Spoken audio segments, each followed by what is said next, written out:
వల్ల మళ్ళా మళ్ళా మాడి దాహం తట్టుకోలేక గొంతెండి చావు అనేటటువంటిది పొందడు, సుఖంగా శరీరం విడిచిపెడతాడు. వృక్షారోపణ విధి అనగా చెట్లను నాటడం, చెట్లను నాశనం చేయకుండా చూడడం, వాటికి నీళ్లు పోయటం, బాగా పెరిగేదాకా చెట్లను కాపాడితే అటువంటి వాడికి ఆలయాన్ని నిర్మించిన పుణ్యం వస్తుంది. అందుకే పూర్వకాలంలో చెట్లు నాటేవారు. చెట్లు నాటడమే కాదు, అది కొంచెం బాగా పెద్ద అయ్యేదాకా కాపాడితే కొంచెం ఒకసారి ఎదిగాక ఇంకా దానంతరం అదే బతుకుతుంది. ఆ ఎదిగేదాకా కాపాడాలి. తల్లిదండ్రులు ఏదైతే పిల్లలు కొంచెం పెద్ద అయ్యేదాకా ఆర్థికంగా సాయం చేసి చదివించి రెక్కలు వచ్చాక వదిలేస్తారో, చెట్టు కొంచెం పెద్ద అయ్యాక మనం పట్టించుకోకపోయినా అదే ఎదుగుతుంది కనుక అలా చెయ్యాలి. దానివల్లే చాలామంది యావజ్జీవితం భార్యాభర్తల మధ్యలో ఐకమత్యంతో బతుకుతారు, కుటుంబ కలహాలు ఉండవు. ఏ ఏ చెట్టు వల్ల ఏ లాభం వస్తుందో చెప్పారు ఇక్కడ సుస్పష్టంగా. వరుసగా 32వ శ్లోకం వరకు చెప్పారు. ఏమని? ప్లక్షో యజ్ఞప్రద ప్రోక్త క్షీరీ చాయుఃప్రద స్మృత జంబుకీ కన్యకాదాత్రి భార్యాదా దాడిమీ తథా. అనగా క్షీరి అని ఒక చెట్టు ఉన్నది. అంటే అంతకంటే పాలుగారే చెట్లు అండి. చెట్లు గిల్లితే పాలు వస్తాయి కదా, అలా పాలుగారే చెట్లు నాటితే ఆయువు పెరుగుతుంది. మీకు ఆయువు కావాలంటే ఇదిగో మర్రి చెట్టు, రావి చెట్టు, వీటిని గిల్లితే వెంటనే పాలు వస్తాయి. ఇలాంటి చెట్లు నాటండి. నేరేడు చెట్టు నాటిన వాడికి ఆడపిల్ల పుట్టి తీరుతుంది. నాకు ఆడపిల్ల పుట్టాలనుకున్నవాడు నేరేడు చెట్టు పెంచండి.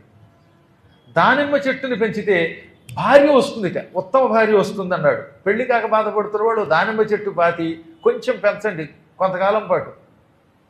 దానిమ్మ చెట్టు దానం కూడా ఉండేది పూర్వకాలంలో. అంటే పెంచేవాడికి మళ్ళీ వాడు తీసుకుని ఇంట్లో పారేసేవాడు కాకుండా దానిమ్మ చెట్టుని గ్యారంటీగా పెంచారా మంచి భార్య వస్తుంది. రావి చెట్టు దాన్ని పెంచితే రోగాలు తొలగుతాయి. మోదుగు చెట్టుని పెంచిన వాడికి వేద సంపద పెరుగుతుంది. విభీతకం అనే చెట్టుని నాటితే ప్రేతత్వం తొలగిపోతుంది. ఊడుగు చెట్టు అంకోల వృక్షం అంటారు, దాని బీజములు అక్కడే పెడతాయి, అది కులవృద్ధి.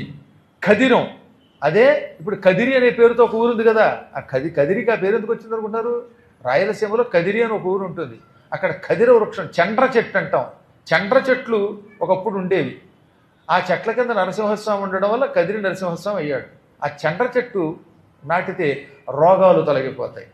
నింబ అంటే వేప చెట్టు, సూర్యుడికి ప్రీతికరం. అది సూర్యుడి కటాక్షం వల్ల ఆయువు పొందుతాడు, ఆరోగ్యం పొందుతాడు. మారేడు చెట్టు శివుడికి ప్రీతికరం, సంపదలు ఇస్తుంది. కలిగొట్టు చెట్టు లేక సంస్కృతంలో పాటలం అంటారు, అది పార్వతీ కటాక్షం మనకి ఇస్తుంది. ఆడవాళ్ళకి సౌభాగ్యం, మగవాళ్ళకి భార్యా వియోగం లేకుండా చేస్తుంది.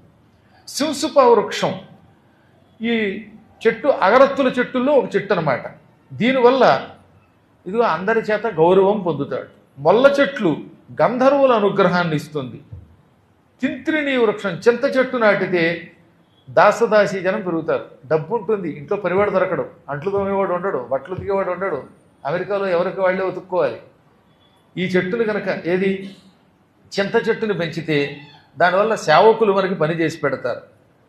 శత్రువులు దొంగలు నశించాలంటే వకుళ వృక్షాన్ని పొగడ చెట్టును పెంచాలి.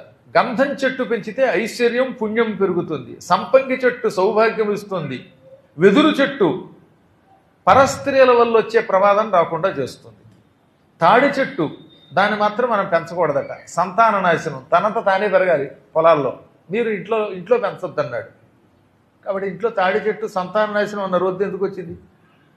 మళ్ళీ పొగడ చెట్టు కులాన్ని పెంచుతుంది.